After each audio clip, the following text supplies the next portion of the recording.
नमस्कार, स्वागत है आपका TWC जीएस वर्ल्ड में। आज हम मध्यकालीन भारत के साथ जो हम भारतीय इतिहास पढ़ रहे हैं, उसमें हम अपनी यूनिट नंबर 3.3 को देखेंगे। ये यूनिट आपकी 3 ही चल रही है, लेकिन हमने इसी को क्या कर दिया, पार्ट्स में डिवाइड कर दिया था। क्योंकि जो मुगल साम्राज्य था, बहुत ज़्यादा बड़ा था। तो इसलिए क्या कर दिया हमने, इसको दो-दो वंशजों को, दो-दो सुल्तानों को या दो-दो बादशाहों को पढ़ने के साथ-साथ हमने इसको इस तरीके से 3 से 4 पार्टों में इसको डिवाइड कर दिया। और आज हम देखेंगे मुगलों की मनसबदारी व्यवस्था और प्लस उनकी शासन प्रणाली किस तरीके से थी, कि ये लोग किसको आधार बनाकर शासन करते थे, या फिर मनसबदारी व्यवस्था क्या थी, या मनसबदारी व्यवस्था को किसने लागू किया था भारत में। तो मनसबदारी व्यवस्था को देखो, भारत में लागू करने का श्रेय जाता है अकबर। अकबर ही मनसबदारी व्यवस्था को लागू करेगा आगे चलकर, वो देखेंगे इसके बारे में। तो स्टार्ट करते हैं आज। जैसे देखो, मनसबदारी व्यवस्था क्या थी। मनसबदारी व्यवस्था, मनसबदारी व्यवस्था जो है, यदि आप देखें, ये जो मनसबदार है, मनसबदार, ये जो पद है, ये जो शब्द है आपका, ये एक अरबी भाषा का शब्द है, जिसका अर्थ क्या होता है। इसका अर्थ होता है प्रतिष्ठा या हैसियत, कि किसकी कितनी बड़ी हैसियत होगी, उसी हिसाब से क्या होता था, ये मनसबदार दिए जाते थे। तो अलग अलग प्रकार के मनसब होते थे, और ये किस पर आधारित थी, तो ये दशमलव पद्धति पर आधारित थी। मंगोलों की दशमलव पद्धति पर आधारित थी। दशमलव कैसे, ये दशमलव है इस तरह से कि 10 के गुणज में ही होगी कोई संख्या। जैसे यदि किसी को आपने 10 का मनसब दिया है, तो आप अगले को 15 का मनसब नहीं दे सकते। क्यों? क्योंकि एक 15 जो है वो 10 के गुणज में नहीं आता। इसलिए क्या होगा, 10 से 20 ही दी जाएगी, 20 से 30 ही दी जाएगी। यदि आपने 100 का मनसब दिया है किसी को, तो 100 के बाद क्या होगा, वो 110 का ही दे सकते हो, आप 105 का नहीं दे सकते।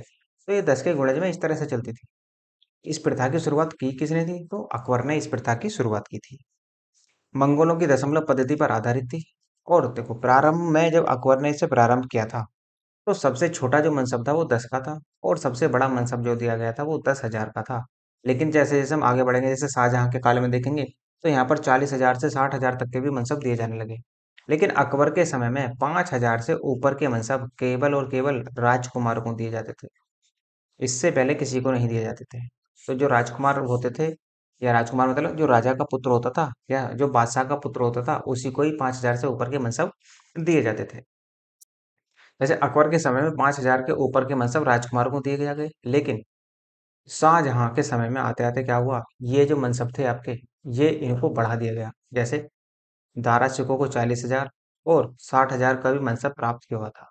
मतलब शाहजहां के शासन काल तक आते आते जो ये मनसबदार का जो पद था, जो मनसबदार था, ये 40 और 60 के बीच में भी हो गया था। जबकि अकबर के समय में 10 और 10,000 तक का अकबर ने इस दौरान रखा था, इस बीच में रखा था। और जबकि जैसे जैसे और राजा आए, उन्होंने क्या कर दिया, मनसबों को आगे बढ़ा दिया।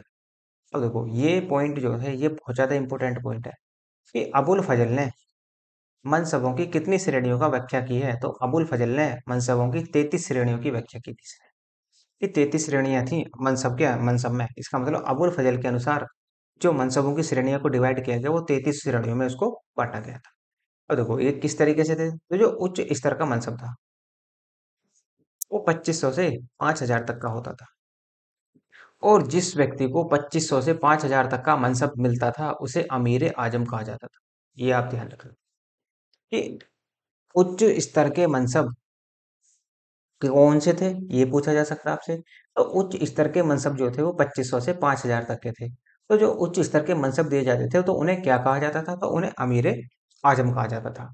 और जो मध्य स्तर के थे, मध्य स्तर के मनसब थे, उन्हें वो थे 500 से 2500 तक के।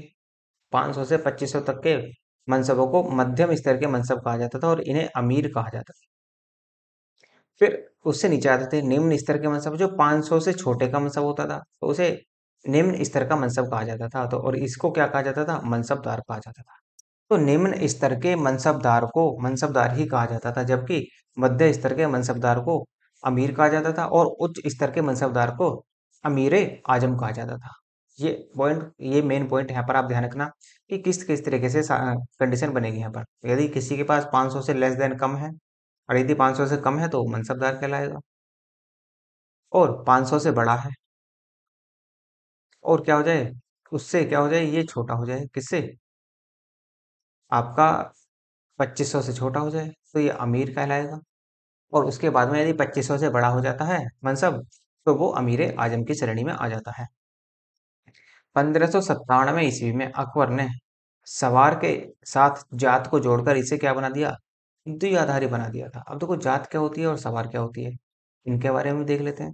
जात एक प्रकार का व्यक्तिगत पद था।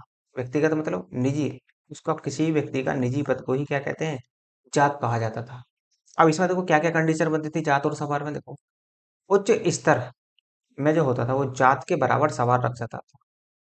इसका मतलब क्या था कि इसका मतलब सीधा सा है कि इसमें घोड़ों की जो संख्या होती थी वो जितने सवार होंगे इतने ही घोड़े रखे जाते थे, मतलब जितने जिसके पास सैनिक होंगे वो इतने ही घोड़े वहां पर रख सकता था। लेकिन जो मध्यम स्तर के होते थे, मध्यम स्तर में जात से घुड़सवारों की संख्या क्या हो जाती थी, आधी हो जाती थी।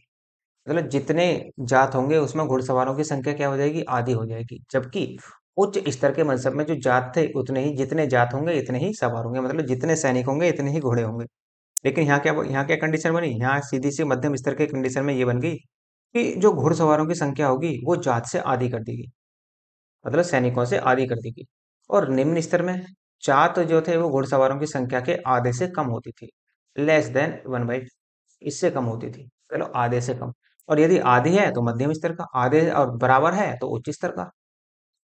अब इसमें कुछ और भी पद थे, जैसे तनख्वाह जागीर, यह मनसबदारों को मिलती थी। तनख्वाह जागीर मनसबदारों को मिलती थी, जो क्या थी, वंशानुगत नहीं थी।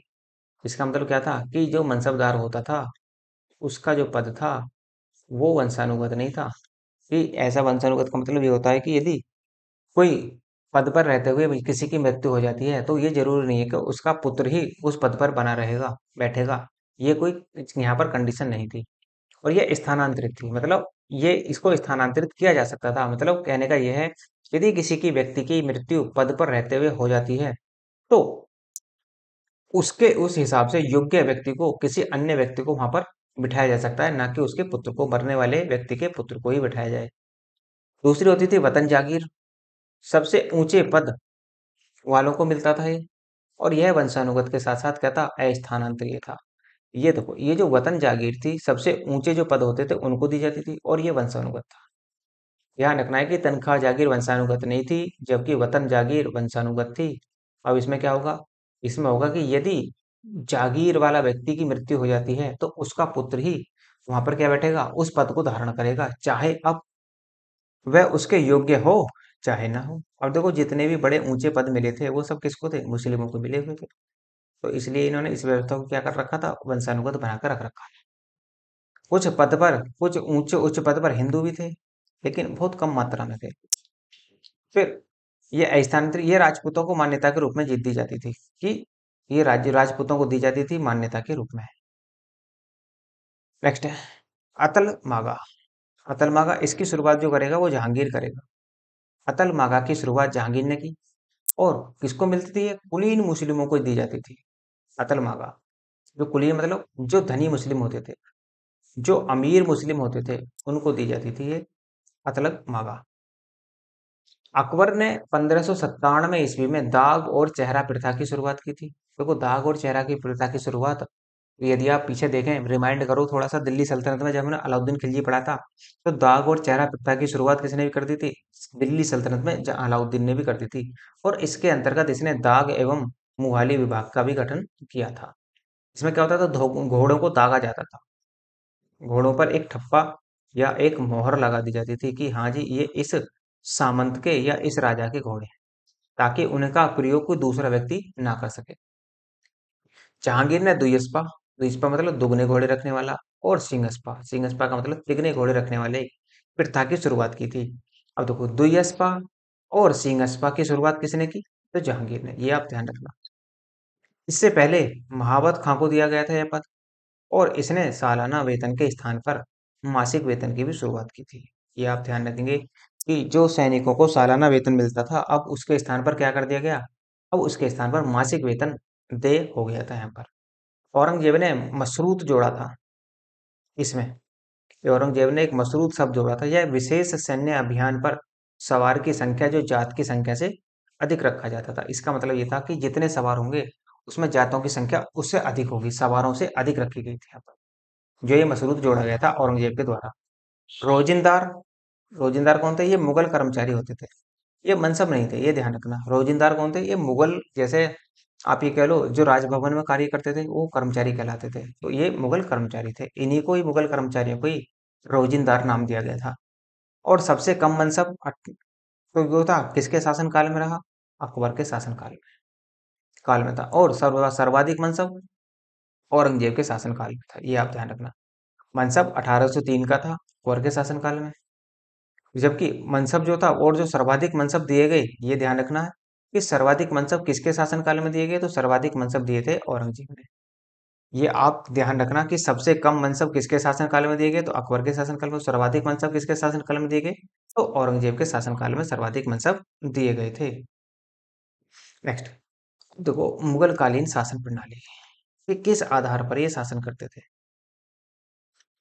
केंद्रीय प्रशासन था सबसे ऊपर। अब इसका जो प्रमुख होता था बादशाह होता था। इसके बाद किसका नाम आता था? वकील ए मुतलक होता था। शाहजहां ने वकील के पद को ही समाप्त कर दिया था बाद में करेगा। लेकिन ध्यान रखेंगे कि जो केंद्रीय सत्ता थी, केंद्रीय सत्ता का प्रमुख कौन था? केंद्रीय सत्ता का प्रमुख होता था बादशाह। और बादशाह के पास ही अंतिम निर्णय का अधिकार था। यदि कहीं विवाद खड़ा होता है किसी के निर्णय देने के बाद में, तो क्या होगा? अंतिम निर्णय पर व्याख्या करने, उस पर निर्णय देने का अधिकार केवल और केवल बादशाह के पास था और किसी के पास नहीं था। फिर इसमें एक और पद देखने को मिलता है, जैसे वजीर या दीवान का। और ये जो वजीर या दीवान था, ये से किसकी संज्ञा दी गई थी? देखो, ये राजस्व एवं वित्त विभाग पर नियंत्रण करता था। जो राजस्व आता था और जो वित्त होता था, उस पर नियंत्रण करने वाले को हमने क्या कहा? वजीर या दीवान। करों की वसूली एवं उसकी रकम के विषय में निर्धारण भी यही करता था, कि किस क्षेत्र से कितना कर वसूलना है, ये सब निर्धारण करने का काम किसका था? वजीर का। वजीर, अब इसमें क्या था? देखो, दो पद और बने हुए थे इसमें वजीर में ही। जैसे वजीर तफबीज, तो वजीर तफबीज जो थे ये असीमित अधिकार प्राप्त थे इसे। ये इस विभाग में इसके पास असीमित अधिकार थे, ये चाहे तो कर की दर को कम कर दे, चाहे कर की दर को ये बढ़ा दे, इसके कोई कुछ कहने वाला नहीं था। लेकिन ये ध्यान रखना कि अंतिम निर्णय केवल और केवल किसके पास होगा? बादशाह के पास। और फिर था वजीर ए तनफीज, इसके पास सीमित अधिकार थे। इसके पास कुछ ही अधिकार दिए गए थे कि हाँ जी, यहाँ तक आप काम कर सकते हैं, उसके बाद इससे ऊपर के अधिकार इसके पास नहीं थे। और इससे ऊपर के अधिकार किसके पास थे? तो वजीर तफबीज के पास थे। और सबसे ऊपर अधिकार किसके पास थे? तो बादशाह के पास थे। अकबर के शासनकाल में यह विभाग टोडरमल के पास था। उसके बाद मुजफ्फर खां और मंसूर देखते थे। तो ये जो विभाग था वजीर का, जो ये जो आपका राजस्व विभाग था या वित्त विभाग था, अकबर के शासनकाल में टोडरमल, मुजफ्फर खां और मंसूर इसे देखते थे। असद खां औरंगजेब का वजीर था, जो सबसे लंबी अवधि तक, मतलब 31 वर्ष तक ये इस पद पर बना रहेगा। पूछ सकता है आपसे सवाल कि राजस्व विभाग में मुगल शासन काल में राजस्व विभाग का सबसे बड़ा, सबसे लंबे समय तक देख रेख करने वाला व्यक्ति कौन था? तो असद खां था। किसके समय में था? तो औरंगजेब के समय में था ये। एक पद और आता है निकलकर, मीर बख्शी। मीर बख्शी जो होता था वो सेना का सर्वोच्च अधिकारी होता था। दीवाने आरिज के समस्त अधिकार इसे प्राप्त थे। यह सरकत नामक प्रमाण पत्र पर हस्ताक्षर करके मासिक वेतन का निर्धारित करता था।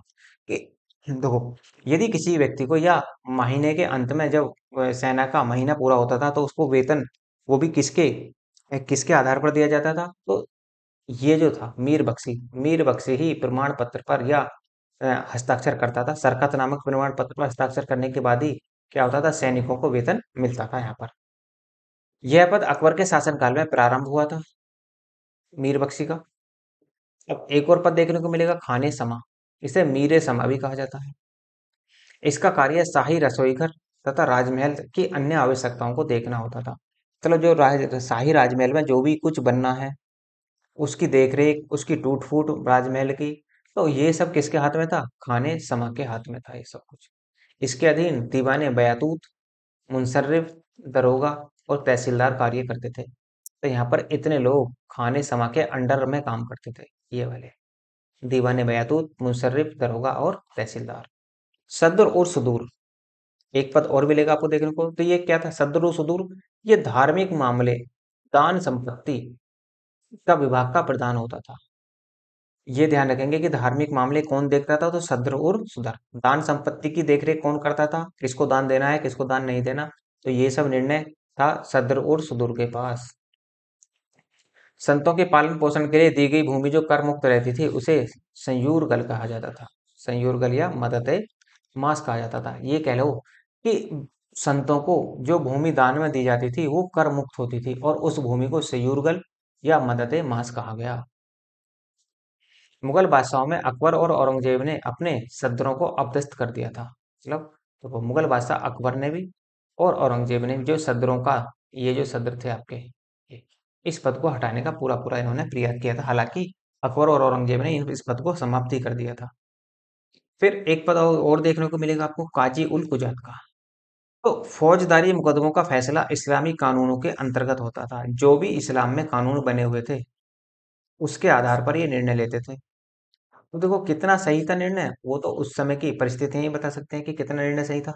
लेकिन आज क्या किसी भी धर्म के अनुसार निर्णय लेना क्या उचित है? कि आप इसका जब इस सवाल का जवाब आप कमेंट बॉक्स में दीजिए। लेकिन ध्यान रखना अपने आप को पेशेंस बनाकर ही सवाल का आंसर देना। हो होता क्या है कि धर्म का जो मामला होता है ना वो बहुत ही ज्यादा सेंसिटिव होता है और ये चीजें आपको फील करनी होंगी जब आप इंटरव्यू में बैठेंगे ना यूपीएससी या यूपीपीएससी के में। तो वहां पर आपको अपने आप को बैलेंस भी करके रखना है। क्यों? क्योंकि वो तो इस तरह के उकसाने वाले सवाल पूछेंगे ही पूछेंगे। आपको अपने आप को पेशेंस बनाकर एक एक एसडीएम या एक डीएम की तरह सोचना है आपको कि यदि आप एक जिले के डीएम होते तो वहां पर किस तरह का निर्णय ले पाते। तो इस तरीके के कमेंट्स आप थोड़ा सा सोच समझ कर ही देना कि किस तरीके से। लेकिन हाँ कमेंट दे सकते हैं लेकिन एक बैलेंस की फॉर्म में, एक बैलेंस बनाकर आप इसमें कमेंट दे सकते हैं। अगला देखो प्रधान काजी प्रांत जिला और नगर के काजियों की नियुक्ति करता था। तो वो काजी उल गुजरात के अंतर्गत ही कौन होते थे? प्रधान काजी जो प्रांत का होता था, जिले का और नगर के काजियों की नियुक्ति करता था ये। इसकी सहायता के लिए कौन होता था? इसकी सहायता के लिए एक और होता था मुफ्ती। एक पद और था मुहतसिब का। और मुहतसिब जो था यह शरीयत कानून के अनुसार प्रजा के कार्यों का निरीक्षण और नैतिक कार्यों की देखभाल करता था। शरीयत मतलब जो इनके इस्लाम में लिख दिया गया उसके अनुसार क्या काम हो रहा है या नहीं हो रहा। इस्लाम के कानून के अनुसार या शरीयत के कानून के अनुसार प्रजा के कार्यों का निरीक्षण और नैतिक कार्यों की देखभाल ये करता था। कौन? मुहतसिब। औरंगजेब के शासनकाल में हिंदू मंदिरों व पाठशालाओं को तोड़ने का काम मुहतसिबों को ही सौंपा गया था। अब देखो यहाँ से सवाल पूछ सकता है पीसीएस में कि किस शासक के शासनकाल में हिंदू मंदिर व पाठशालाओं को तोड़ने का काम मुहतसिब का था? और औरंगजेब के शासनकाल में। फिर ये भी कह सकते हैं कि औरंगजेब के शासनकाल में हिंदू मंदिर व पाठशालाओं को तोड़ने का काम किसने किया था? तो ये किया था मुहतसिब ने। और ये देखो सवाल स्टेटमेंट में भी बन सकता है। तो वहां पर भी आप इसे अच्छी तरीके से देखेंगे। जब मैं आपको घटना चक्कर का रिवीजन कराऊंगा ना तो वहां पर आपको सवाल दिखाऊंगा कि किस तरीके से सवाल आए हैं। ठीक है। तो मीर आतिश जो होता था ये तोप खाने का प्रधान होता था। और दरोगा ए डाक जो होता था वो गुप्तचर विभाग का प्रधान होता था। जैसे आज हमारे यहाँ क्या चलती है रॉ, सीपीआई, सीबीसी, ये सब क्या है? ये गुप्तचर संस्थाएं हैं। और जैसे यहाँ पर वर्तमान में ही चलती हैं तो उस समय क्या चलता था? दरोगा ए डाक चौकी। जो मुगल काल में दरोगा ए डाक चौकी थे वो गुप्तचर विभाग की का प्रधान होता था ये। फिर मुस्तफी ये महालेखाकार होता था। अग्रिम धन और कच्चा माल का हिसाब किताब का यदि कोई रखता था तो वो था मुस्तफी के पास। नाजिर ए बयातूत नाजिर ए ब्यूतात इसका मतलब क्या था कि ये शाही कारखानों के वित्तीय आय व्यय का पुनरीक्षण करता था। मतलब जो शाही कारखाने होते थे उनमें वित्तीय आय का लेन देन किस प्रकार से होना है वो सब कौन देखता था? तो ये नाजिर ए ब्यूतात देखता था। मीर ए बर मीर ए बर ये वन अधीक्षक का होता था। वनों की रक्षा के लिए जिसकी नियुक्ति की गई थी वो उसको मीर ए बर कहा गया था। मीर ए तोजक मीर ए तोजक क्या था? तो उत्सवों आदि का प्रबंधन करता था ये मीर ए तोजक। जैसे मान लो मुगल मुगल काल में कोई भी मुस्लिम साम्राज्य से रिलेटेड या मुस्लिम धर्म से संबंधित यदि कोई उत्सव मनाया जा रहा है उसका प्रबंध कार्य वो किसको सौंपा गया था? तो मीर ए तोजक को सौंपा गया था। प्रांतीय प्रशासन किस तरह से था? देखो इनका प्रांतीय प्रशासन सूबेदार या सिपह सलार सूबेदार या सिपह सलार प्रांतीय प्रशासन का प्रधान सूबेदार होता था। ये प्रांत मतलब जैसे वर्तमान में राज्य है हमारे। वर्तमान में राज्य कितने हैं? तो 28 प्लस 8, 8 स्टेट और 28 स्टेट और 8 यूटी, केंद्र शासित प्रदेश। सदर कौन था? तो नैतिक चरित्र की देखरेख करता था कि कोई अपभद्र से व्यवहार तो नहीं कर रहा है जनता में, तो वो काम किसका था? सदर का। काजी, काजी जो होता था ये न्याय का अधिकारी होता था। ये आपको कहाँ मिलेंगे? ये जो आपकी मस्जिद वगैरह होती है ये वहां पर मिलते थे काजी। और यही काजी क्या कराते थे? निकाह वगैरह कराने का भी कार्य इन्हीं काजियों को था, और इसके साथ साथ शरीयत के अनुसार न्याय करने का अधिकार भी काजी के ही पास था।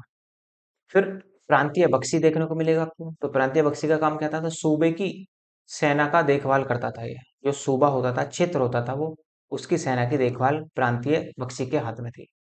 नेक्स्ट है आपका कोतवाल। सूबे की आंतरिक सुरक्षा की देखभाल करता था।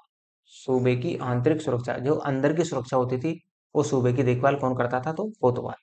कि जनता या समाज में शांति व्यवस्था बनाए रखने का कार्य एक तरीके से वो कोतवाल को दिया गया था।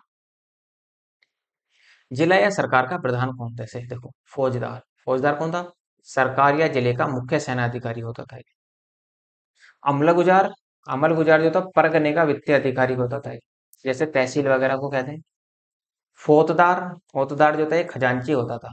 शाहजहां के समय में परगना और सरकार के बीच एक और इकाई थी, जिसे चकला भी कहा गया था। चकला की इकाई का शुभारंभ किया था किसने? शाहजहां ने। फिर आपको देखने को मिलेगा कारकून। कारकून ये क्लर्क होता था।